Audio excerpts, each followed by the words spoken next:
Good morning বন্ধুরা, তোমরা সবাই কেমন আছো? আশা করি ভালো আছো। পম্পা কুইন ব্লগস চ্যানেলে তোমাদেরকে অনেক অনেক স্বাগত। আজ তোমাদের কাছে শেয়ার করব মৃৎশিল্পীরা কিভাবে মাটির পাত্র তৈরি করে, সেই ভিডিও তোমাদের কাছে নিয়ে এসেছি। তাহলে চলো বন্ধুরা, তোমরা ভিডিওটি স্কিপ না করে দেখতে থাকো আর সঙ্গে থাকো। মাটির পাত্র তৈরি করার জন্য প্রথমে তারের সাহায্যে মাটিকে কাটা হচ্ছে।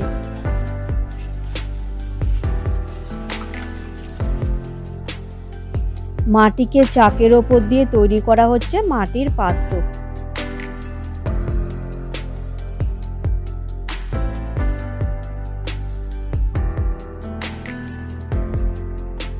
এককালে মানুষরা অনেকটা নির্ভরশীল ছিল মাটির তৈরি পণ্যদ্রব্যের ওপর। তাদের প্রয়োজনে ব্যবহার করত মাটির থালা, বাসন, মাটির হাঁড়ি, মাটির গ্লাস ইত্যাদি।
এখন আমরা প্রয়োজনে ব্যবহার করে থাকি বাংলার ঐতিহ্যবাহী পণ্য হিসাবে মাটির পাত্র।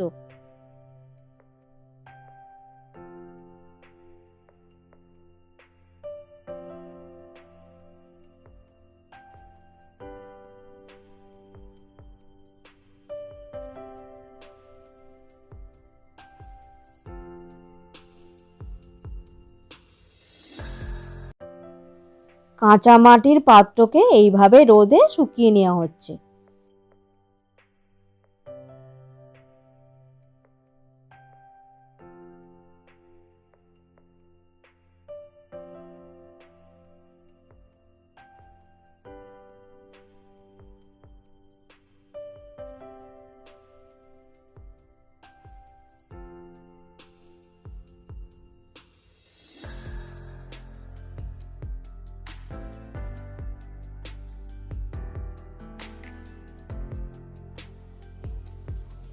তোমরা দেখতেই পাচ্ছ মাটির পাত্র রোদে শুকিয়ে ব্যবহার করার জন্য রেডি হয়ে গেছে। আমার ভিডিও ভালো লাগলে লাইক করো, শেয়ার করো, আমার চ্যানেলকে সাবস্ক্রাইব করো। তাহলে চলো, আবার দেখা হচ্ছে নেক্সট কোনো ভিডিও নিয়ে। টাটা।